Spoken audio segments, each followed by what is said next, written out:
Salut, c'est Alexandra et Claudio pour le podcast La Voix militante, un podcast fait maison. Nous sommes allés à la rencontre de plusieurs militants et militantes pour découvrir leurs idées, leurs luttes et leurs actions. Ces personnes ont une place importante dans les associations et les organisations politiques.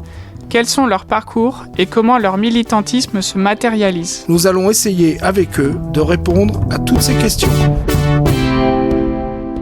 Aujourd'hui, notre voix militante est Noé Petit. Est-ce que tu peux te présenter en quelques phrases? Ouais, alors moi, je suis Noé Petit, je suis militant écologiste de gauche. Donc je suis adhérent à Europe Écologie Les Verts, qui est membre de la NUPES. Donc je me considère comme étant un militant de la NUPES. Je suis également membre des jeunes écologistes, notamment des jeunes écologistes de Tours, puisque je suis étudiant à Tours. Et donc, je suis aussi président de l'association Abal Béton, qui est une association qui lutte contre les projets écologiquement néfastes, notamment des projets de plateforme logistique à Mer dans le Loir-et-Cher, puisque du coup, je suis du Loir-et-Cher et donc militant de la NUPES dans le Loir-et-Cher.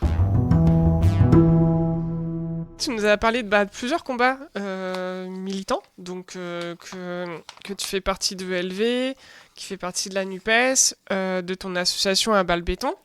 Est-ce que tu peux nous parler un peu plus de ton combat dans ces associations, partis, etc. J'ai toujours considéré que mon engagement, il prend, on va dire, deux racines. Il y a une racine qui est dans les luttes vraiment concrètes, donc les luttes écologistes, les luttes sociales. Donc ça va être typiquement mon combat pour Abal Béton, qui est vraiment une lutte concrète, où on essaie à un instant T précisément d'empêcher un projet. Et puis les luttes sociales, typiquement la mobilisation contre la réforme des retraites. Et de l'autre côté, c'est plus des luttes politiques, dans le sens être dans le jeu des partis, dans les négociations. Et moi, mon objectif politique, c'est un petit peu de faire en sorte que les partis de gauche continuent de travailler ensemble dans le Loir-et-Cher, parce que de toute façon, il n'y a que comme ça qu'on arrivera à obtenir des élus au niveau local ou national pour porter les politiques qu'on aimerait voir aboutir. Ok, c'est assez curieux parce que du coup, tu as parlé de lutte sociale et de lutte politique. C'est une opposition, une différence. Pourquoi tu fais bien deux cases différentes entre les deux?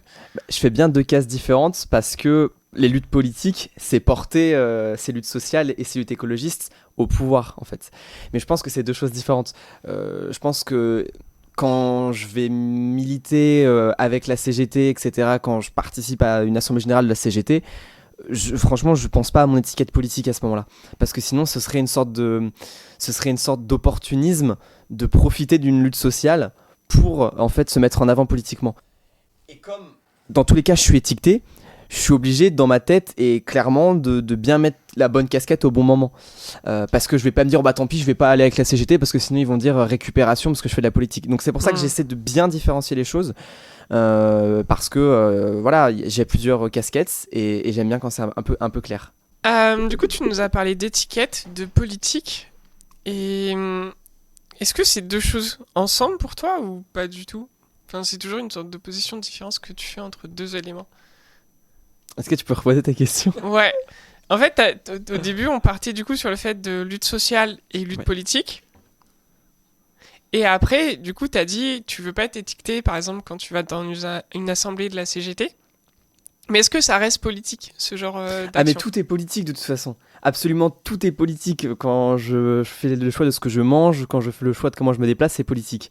Après, il y a la question de politique électoraliste derrière, en fait. Et c'est ça que je différencie quand je parle de lutte politique et de lutte sociale et écologique. Quand je mène des luttes sociales et écologiques, il n'y a pas du tout de portée électoraliste. C'est d'obtenir des victoires communes à un instant T sur un sujet précis. Donc, le retrait de la réforme des retraites, pour cet exemple-là, ou à Mer, l'arrêt des projets de plateforme logistique. Alors que sur les luttes politiques, c'est beaucoup plus complexe. C'est des choses sur le long terme déjà qui se construisent, alors que sur les projets de plateforme logistique, c'est de faire capoter un projet à un instant T, puis une fois qu'il est capoté, on a gagné.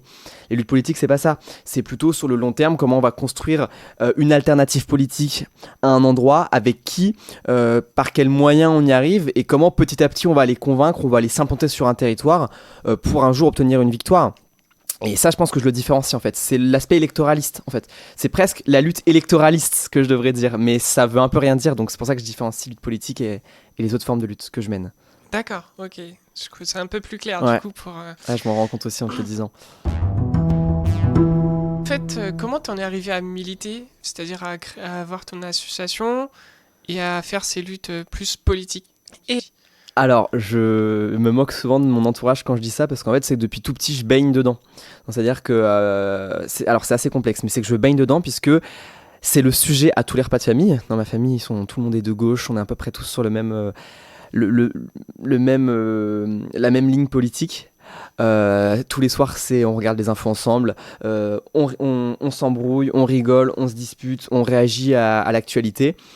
Et en fait, mes parents sont pas des gens qui ont agi à différents moments, parce que ma mère est prof, c'est déjà une forme d'engagement pour moi. Enfin, en tout cas, dans la manière dont elle enseigne, c'est une forme d'engagement déjà. Mon père a eu des engagements plus jeunes, mais disons sur ma préadolescence, mes parents n'étaient pas engagés. Et j'avais cette sorte d'un peu de colère de voir tout autour de moi des gens qui avaient des bonnes idées mais qui n'agissaient pas. Et donc je me suis dit, moi je vais le faire. Et donc petit à petit, j'ai commencé à faire des choses. Je me suis rendu compte que j'étais à l'aise sur certaines questions, certains sujets, certaines façons de faire. Et puis petit à petit, j'ai avancé dans le truc. Et puis je me suis retrouvé du coup candidat aux législatives. Mais quand j'ai commencé, c'était pas du tout dans cet objectif-là. Je pensais pas du tout à être candidat nulle part. Et c'était plus en me disant, je vais essayer de faire quelque chose. Et puis voilà ce que ça a donné. Ok, donc du coup, c'était vraiment prendre part à l'engagement par rapport à des gens qui ne le faisaient pas forcément. C'est ça. C'est un peu le côté un peu rageant de se dire, ah mais putain, mais bougez-vous. Et puis du coup, se dire, si vous bougez pas, moi je vais me bouger. Puis du coup, en me bougeant, j'ai entraîné d'autres gens à se bouger. Mes parents, du coup, ils militent aussi maintenant. Mes meilleurs potes, mes amis proches, ils sont plus ou moins militants, mais en tout cas, ils se bougent un petit peu. Donc Voilà. t'as créé une sorte de mouvement, une petite dynamique, de dynamique dans mon entourage. Et quel est le premier engagement que tu voudrais citer en fait? Parce que t'as fait le lien entre débuter l'engagement et être candidat tout de suite, mais il y a eu plein de choses. Il y a eu plein de trucs. Du coup, premier engagement, ou comment t'en es arrivé à avoir ton association à Balbéton, tu vois, ce genre de choses. Ouais, en fait, il y a eu plusieurs petites choses qui sont arrivées au fur et à mesure du temps. Moi, je me souviens très bien que j'ai eu un déclic. C'était le débat du premier tour de la présidentielle de 2012. Donc je devais avoir une dizaine d'années. Et je me souviens, je regardais le débat et je comprenais pas tout. Puis je posais des questions à mon père, et puis il m'expliquait, et puis machin. Et puis je me rappelle à l'époque, le débat avec mon père, c'était ce qu'on va voter. Parce que je disais on, parce que j'allais avec eux dans l'isoloir. Mais c'était eux qui votaient. Mais on dit toujours on. Est-ce qu'on vote Mélenchon, est-ce qu'on vote Eva Joly? Et mon père partait pour voter Jean-Luc Mélenchon. Au dernier moment, il avait voté Eva Joly sur la question du nucléaire notamment, parce qu'à ce moment-là, Mélenchon n'était pas positionné clairement sur cette question-là, il n'était pas particulièrement anti-nucléaire. Et maintenant, ça a bougé. Et donc, à ce moment-là, il avait voté Eva Joly. Et ça, je me rappelle que ces sujets qu'on a vus avec mon père, de pour qui on va voter, ça m'avait déjà fait prendre conscience de l'importance des idées politiques. Et donc j'ai commencé un peu à avoir mon opinion sur plein d'autres sujets en fait, et à la développer et à m'intéresser à plein de choses. Et l'acte, on va dire, fondateur, parce que ça c'est plus un acte symbolique, tu vois, pour donner un exemple de l'esprit du truc. Mais une action concrète qui a fait que là, tout a commencé, c'est clairement mon stage de 3e en fait. J'ai fait mon stage de 3e au Conseil régional Centre-Val de Loire avec le groupe écologiste. Okay. Donc avec notamment Charles Fournier en fait, c'était les collaborateurs des élus, donc notamment les élus, les collaborateurs de Charles Fournier par exemple. Parce que c'est pas que Charles, c'est tous les élus, mais c'est pour donner un nom qui est un petit peu connu. Et donc là, j'ai été avec Florent Gropart. Donc je l'ai rencontré, donc moi j'étais petit, j'avais 15 ans.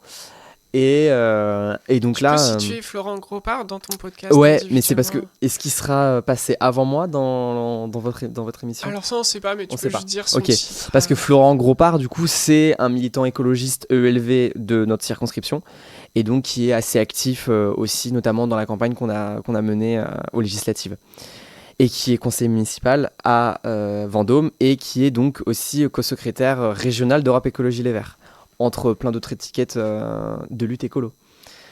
Et donc c'est à ce moment-là que moi j'ai fait mon stage avec ces gens-là, et là ça a matché tout de suite. Parce que là j'ai vu concrètement quels sont les leviers qu'on peut activer déjà rien qu'à l'échelle de la région pour porter des améliorations sur les sujets environnementaux, climatiques, etc.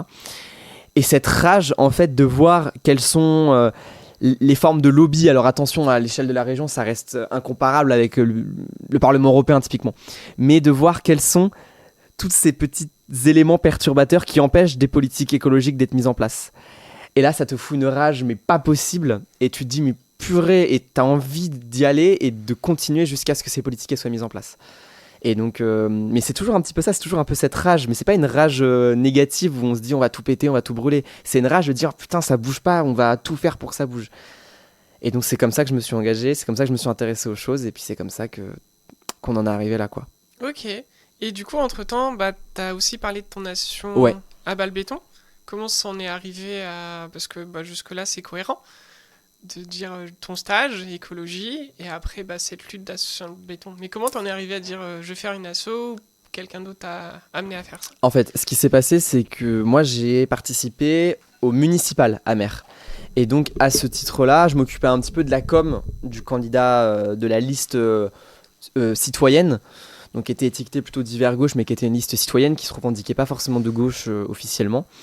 Et donc avec par contre dans cette liste-là des gens qui étaient plus ou moins étiquetés, Europe Écologie Les Verts, des sympathisants LFI, enfin en tout cas des proches de la France Insoumise.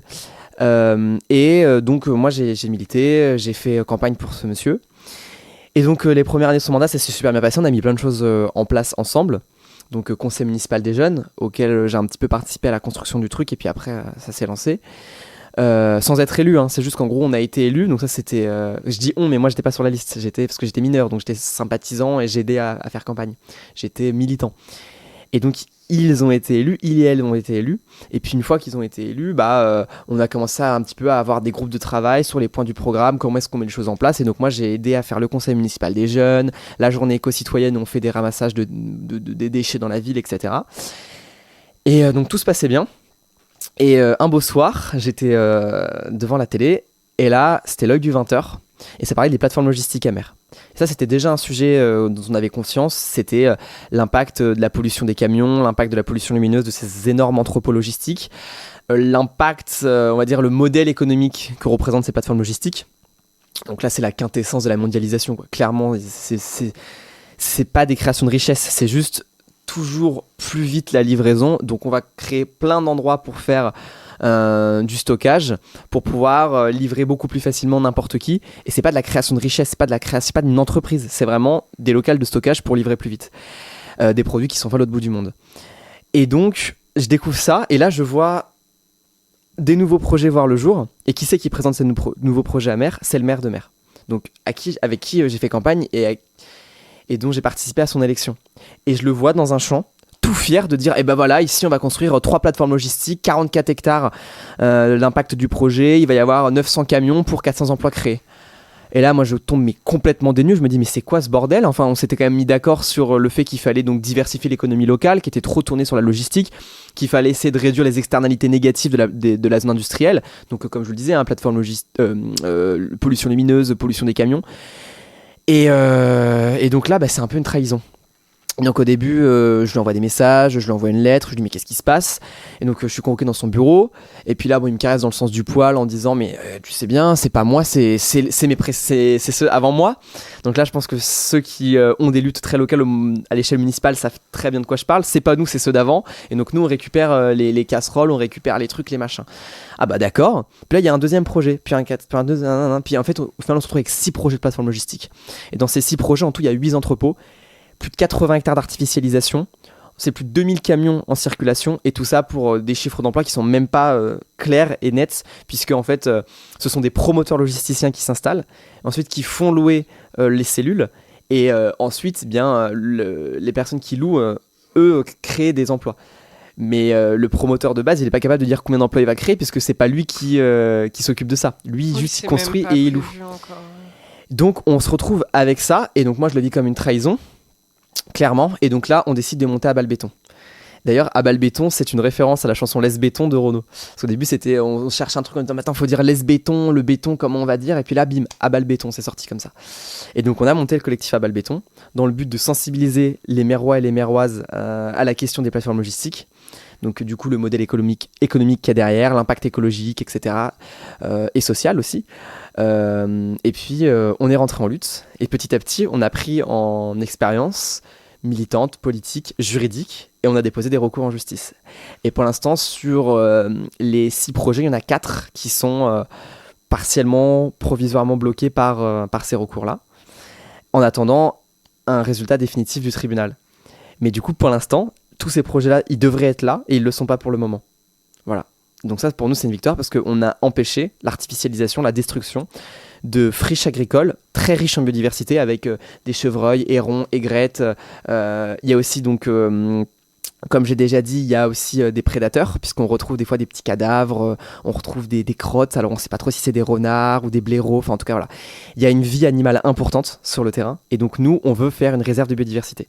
Et pour l'instant, on est en train de réussir, on attend le jugement final Enfin, la délibération du tribunal qui pourrait arriver dans 10 minutes, dans 10 jours, dans 10 mois, dans 10 ans, enfin c'est pas dans 10 ans, mais en tout cas à tout moment.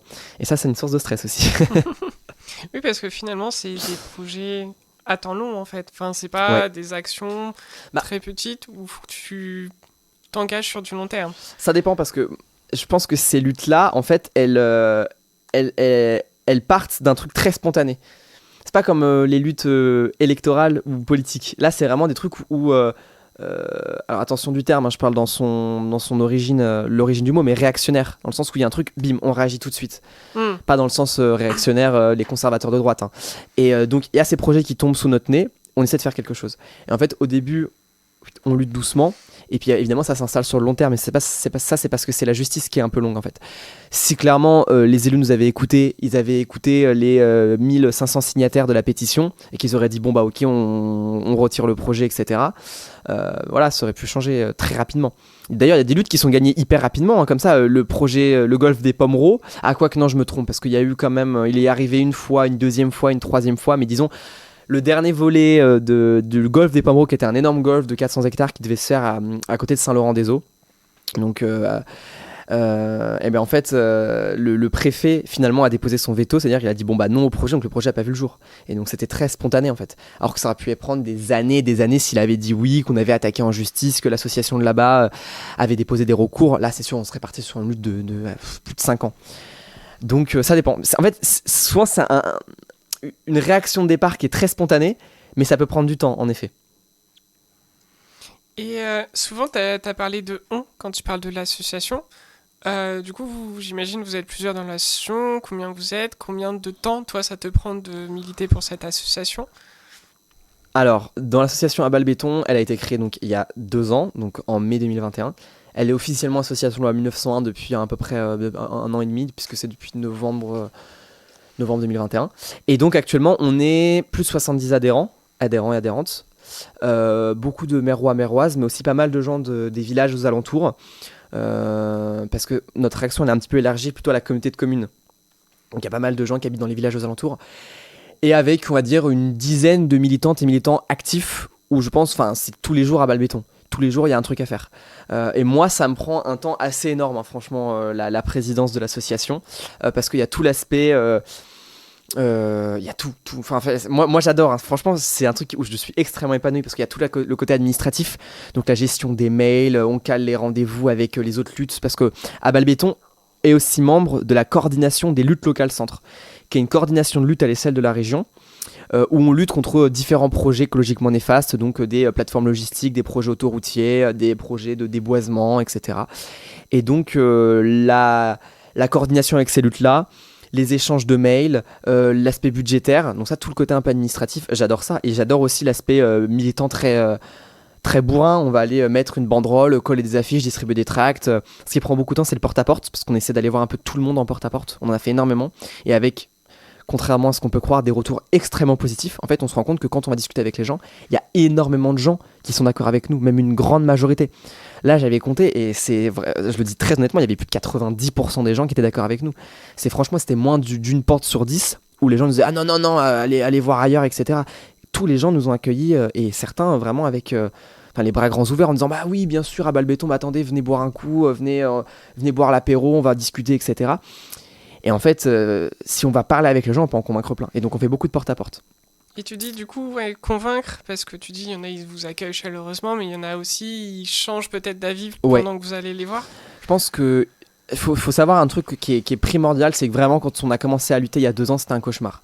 Moi, je me rappelle de marchés où on arrivait avec nos tracts et on se faisait insulter par les chasseurs du coin, on se faisait insulter par les commerçants qui disaient mais là vous allez supprimer des emplois, ça va détruire la dynamique économique du territoire. Surtout que c'est des emplois précaires, quoi. Non mais c'est ça. Et on se faisait insulter, clairement. C'était horrible. Moi, on prenait mes tracts devant moi, on les déchirait. Pourquoi il y a un jeune de 17 ans qui va nous emmerder, il va supprimer des emplois, machin, l'écologie mais que dalle, machin, si vous voulez sauver la planète, allez vous battre en Chine, c'est pas la France qui pollue, machin. Et puis petit à petit, on a commencé à faire des communiqués de presse, des actions. Donc il y a eu donc un relais médiatique où du coup on a pu donner nos arguments à la télé, à la radio, dans les journaux. Sur l'emploi, c'est des emplois précaires, ça crée peu d'emplois. C'est même pas une création d'emplois, c'est un déplacement en plus d'emplois parce que ça crée pas une activité en fait. Donc c'est juste la plupart des gens qui travaillent en plateforme, c'est des gens qui en fait roulent et échangent. C'est-à-dire qu'ils ont bossé sur un site à Artenay, puis à Blois, puis là ils débarquent à Mer. Mais disons que ça ne fait pas baisser le taux de chômage, ou alors très très très peu. C'est beaucoup d'emplois précaires et malheureusement c'est un secteur qui est très on va dire stigmatisant parce que c'est clairement un des métiers faits pour les jeunes hommes de 20-30 ans en pleine forme qui vont soulever des palettes toute la journée et malheureusement c'est un secteur où les personnes avec des maladies chroniques, avec des difficultés à marcher, avec des handicaps, des femmes notamment qui sont un petit peu discriminées sur ces métiers-là et donc en fait aujourd'hui les chômeurs et les chômeuses de mer sont pas des gens qui vont travailler en plateforme. Donc en plus, ça ne crée même pas d'emploi pour les chômeurs et les chômeuses de notre territoire en fait. Ça n'a aucun intérêt d'un point de vue des emplois. D'un point de vue économique, ça crée pas des richesses. C'est juste foutre à un endroit plein de stocks de marchandises pour pouvoir livrer plus vite. Moi, je me souviendrai toute ma vie sur l'émission dont je vous parlais, là, l'œil du 20h, où j'ai découvert le projet, notamment le projet Panhard, là, le plus gros de 44 hectares. Juste avant, donc, ils faisaient un tour des plateformes déjà existantes. Où on a appris que la moitié était vide, déjà des entrepôts. Oui, parce que c'est ça aussi, c'est qu'on artificialise des terres pour construire des nouveaux entrepôts alors qu'il y en a déjà qui sont vides. Mais juste parce qu'ils ont 5-6 ans d'ancienneté, ils sont plus avec les normes, avec les machins, ils sont pas assez hauts pour pouvoir être robotisés, donc on en construit des nouveaux. Bon, ça déjà, c'est un gros problème. Et puis on a découvert que il y avait l'entrepôt Butz qui s'est installé à Mer, le patron expliquait bah voilà, nous on est super contents parce qu'avec les nouvelles entreprises qui vont s'installer, on va pouvoir gagner 2-3 heures de livraison.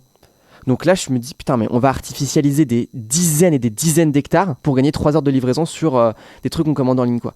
Est-ce qu'on a besoin de détruire des terres agricoles ?